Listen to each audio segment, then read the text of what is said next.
ప్రపంచంలో భారత్కు అత్యంత నమ్మకమైన మిత్ర దేశాల్లో యుఏఈ ఒకటి అని ప్రధాని మోడీ అన్నారు. ద్వైపాక్షిక సంబంధాలను మరింత బలోపేతం చేసే చర్యల్లో భాగంగా భారత్ యుఏఈ మధ్య 14 ఒప్పందాలు కుదిరాయి.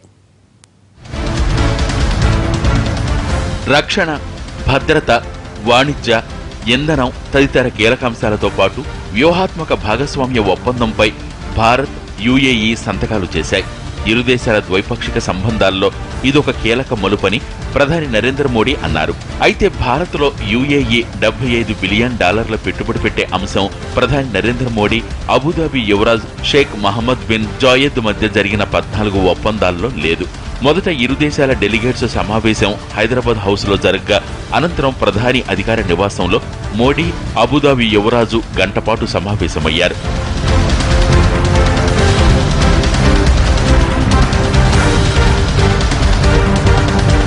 తర్వాత ఇరువురు సంయుక్త మీడియా సమావేశంలో మాట్లాడారు. ఇరు దేశాల మధ్య చర్చలు ఫలప్రదంగా జరిగాయని మోడీ చెప్పారు. సమగ్ర వ్యూహాత్మక భాగస్వామ్యానికి సంబంధించి రోడ్ మ్యాప్ రూపొందించినట్లు చెప్పారు.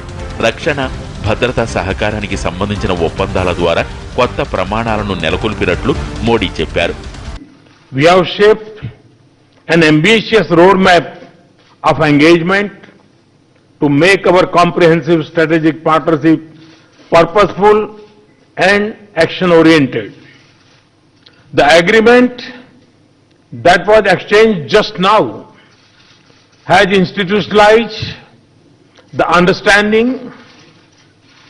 Friends, UAE is one of our most valued partner and a close friend in an important region of the world. I have just concluded very fruitful and productive discussions with His Highness. We particularly focus on implementation of various decisions taken during our last 2 meetings.